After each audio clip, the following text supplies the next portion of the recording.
और इस बीच अहम खबर आपको बता दें जम्मू कश्मीर से। तो जम्मू कश्मीर चुनाव के लिए बीजेपी ने पहली लिस्ट जारी कर दी है। इस वक्त की अहम खबर आपको बता दें 44 उम्मीदवारों की पहली लिस्ट बीजेपी ने जारी की है।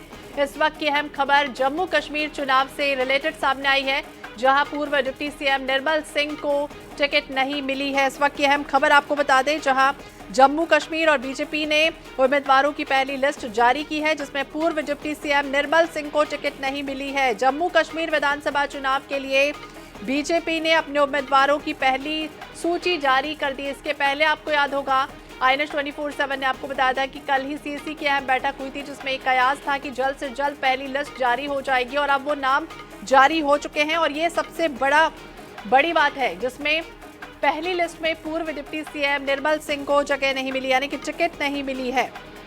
तो दूसरे चरण के लिए 10, तो तीसरे चरण में होने वाली वोटिंग के लिए 19 उम्मीदवारों के नामों का ऐलान कर दिया गया है। जम्मू कश्मीर में 3 चरणों में चुनाव होना है और निर्मल सिंह को टिकट नहीं मिली है। इस वक्त की अहम खबर आपको बता दें जम्मू कश्मीर विधानसभा चुनाव के लिए बीजेपी के उम्मीदवारों की पहली लिस्ट का इंतजार था और अब वो इंतजार तो हालांकि खत्म हुआ है, लेकिन पहले चरण के लिए 15, दूसरे चरण के लिए 10, तो तीसरे चरण में होने वाली वोटिंग के लिए 19 उम्मीदवारों के नामों का ऐलान कर दिया गया है। जम्मू कश्मीर में 3 चरणों में चुनाव होना है।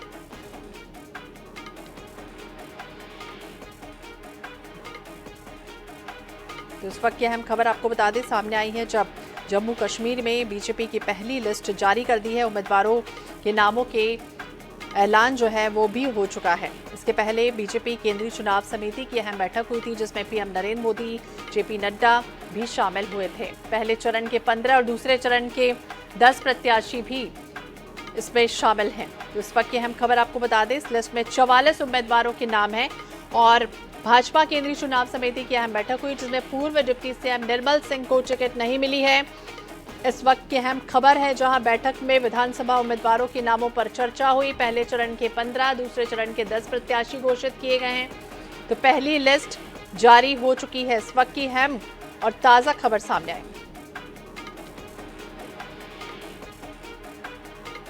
और इसी विषय पर हम बातचीत करेंगे। हमारे साथ ज्यादा जानकारी के लिए डॉक्टर ताहिर चौधरी जी हमारे साथ जुड़ गए हैं, बीजेपी के प्रवक्ता हैं जम्मू से। बहुत बहुत स्वागत है सर आपका। और सबसे पहले यही बड़ा सवाल, जिस तरह से उम्मीद की जा रही थी और अब नाम नहीं होना, क्या कहेंगे 44 उम्मीदवारों की लिस्ट में पूर्व डिप्टी सीएम निर्मल सिंह को टिकट नहीं? देखिए, भारतीय जनता पार्टी ऑर्गेनाइजेशन ने बहुत दिनों का सर्वे करके और बहुत कुछ सोच के प्लान करके, जो पार्लियामेंट की हाई कमेटी हमारी होती है, बहुत सारी चीजों को डिस्कस किया जाता है, बार बार किया जाता है। और मेन पार्टी का फोकस था इस बार संगठन का कि नए चेहरों को आगे लाया जाए और पार्टी ने उसकी कोशिश की है। बहुत सारे नए चेहरे इस बार इस लिस्ट के अंदर ऐड किए गए हैं और मुझे लगता है कि पार्टी का जो एक सोच होती है, एक प्लान होता है, वो बेहतर होता है, आने वाले टाइम को देखते हुए किया जाता है। तो मुझे लगता है कि जो नए चेहरों का आना और नए चेहरे जब इलेक्शन में ये उतरेंगे, असेंबली के इलेक्शन में, और एक जो चेंज आएगी जम्मू कश्मीर में, अच्छी चेंज आएगी और नए चेहरों का काम करने का तरीका भी अलग होगा और संगठन और मजबूत होगा। बिल्कुल, आने वाले समय में स्थितियां तो होंगी, लेकिन जिस तरह से अनुमान थे, कयास थे और नाम नहीं होना, तो अब क्या उम्मीदें कह सकते हैं आने वाले समय में किस तरह का मौका जो है वो उन्हें मिल सकता है? देखिए, पार्टी के जिन चेहरों को सीट नहीं दी गई है सीनियर लीडरशिप को, चाहे उसमें डॉक्टर निर्मल सिंह साहब हों, चाहे दूसरे चेहरे हों, ये पार्टी के बहुत इंपॉर्टेंट लोग हैं। मैं आपको ये बता दूं, ये जम्मू कश्मीर का इन चेहरों को पार्टी की बैकबोन माना जाता है और जो बैकबोन होती है पार्टी की, बहुत स्ट्रांग होती है। ये चेहरे पार्टी में, संगठन में और बड़ी इंपॉर्टेंट जगहों पे काम करेंगे और पार्टी हमेशा इनकी सोच का, इनके एक्सपीरियंस का पार्टी को फायदा होगा और इन लोगों को कहीं ना कहीं इंपॉर्टेंट जो हमारे लोग हैं, ये इनको अच्छी जगहों पर एडजस्ट करके पार्टी इनसे और काम लेगी। तो किस तरह की जो है वो अब उन्हें शिफ्ट करने की तैयारी की जाएगी? क्या जो है वो उन्हें काम दिया जा सकता है? देखिए, ये दिल्ली से हाईकमांड सारा प्लान करती है, इसके ऊपर मैं अभी टिप्पणी नहीं करूंगा। जो भी इनको पोजीशंस दी जाएंगी, जहाँ पे भी इनको एडजस्ट किया जाएगा, जहाँ पे भी संगठन से काम लेगा, उस चीज का आप सबको पता चल जाएगा। कुछ खास आपको लगता है कि जो है पहली लिस्ट जब जारी हुई तो उसमें कुछ ऐसा खास फोकस रहा होगा, ध्यान दिया होगा, क्योंकि सीसी की अहम बैठक हुई, उसमें प्रधानमंत्री भी मौजूद थे, जेपी नड्डा भी मौजूद थे, कुछ खास ध्यान दिया गया होगा, कुछ खास ऐसा देखा गया होगा जिस वजह से इन नामों का ऐलान हुआ? देखिए, प्रधानमंत्री साहब, होम मिनिस्टर साहब और उनकी पूरी टीम, हमारा मेन जो हाई कमान का जो संगठन है भारतीय जनता पार्टी का, वो इस बार नए चेहरों को फोकस कर रहा है।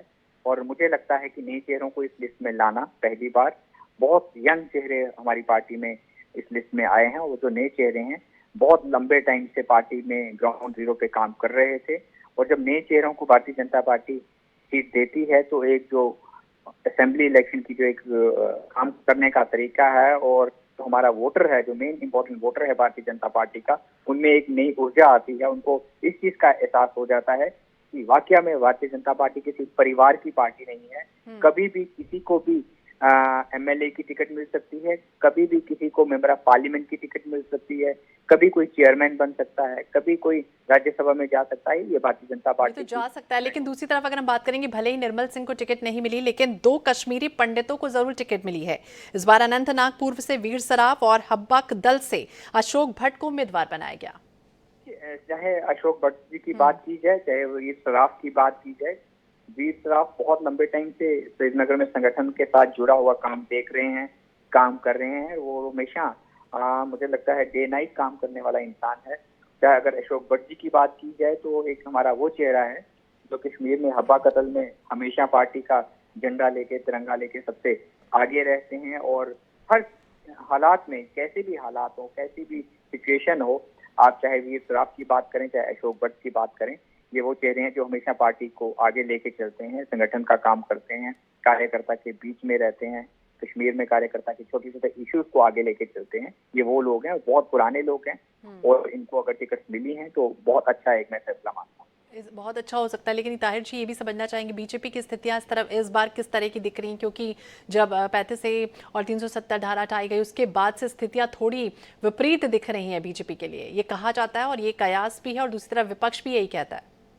देखिए, विपक्ष बहुत कुछ कहेगा, भारतीय जनता पार्टी की सेंटर में सरकार है, और हमने तीसरी बार माननीय प्रधानमंत्री साहब को प्रधानमंत्री बनाया है। देश की 140 करोड़ जनता जानती है कि भारतीय जनता पार्टी देश के अंदर कैसा काम करती है। वैसे ही जम्मू कश्मीर का आवाम भी इस चीज को समझता है कि 70 साल के बाद जम्मू कश्मीर में कितने बदलाव आए हैं। कश्मीर की दुकानें खुली रहती हैं, कश्मीर के कॉलेज खुले रहते हैं, कश्मीर की यूनिवर्सिटीज खुली रहती हैं। वो दौर जा चुका है कि जब पत्थरबाजी हुआ करती थी तो पूरे 1 महीने में 7 दिन कश्मीर खुला करता था, 3 हफ्ते में तो कर्फ्यू ही लगा रहता था। आज कश्मीर के लोग खुश हैं, कश्मीर के माँ बाप खुश हैं, ताकि उनके बच्चे आज पत्थर नहीं कॉलेजेस में जाते हैं, लैपटॉप हाथ में लेके चलते हैं, पढ़ते हैं, आगे जा रहे हैं बच्चे। और ये एक चेंज प्रधानमंत्री नरेंद्र मोदी साहब से बनने के बाद आई है। मुझे लगता है जो नए कश्मीर का सपना देखा गया था लाल किला से, उसमें प्रधानमंत्री साहब कामयाब हो चुके हैं। बहुत बहुत शुक्रिया सर बातचीत करने के लिए। तो बता दें, जम्मू कश्मीर विधानसभा चुनाव के लिए बीजेपी ने अपने उम्मीदवारों की पहली लिस्ट जारी कर दी है। इस लिस्ट में पहले चरण के लिए, यानी 3 चरणों में चुनाव होना है, वो आपको बता देते। तो पहले चरण के लिए 15, दूसरे चरण के लिए 10, तो तीसरे चरण में होने वाली वोटिंग के लिए 19 उम्मीदवारों के नामों का ऐलान कर दिया गया है।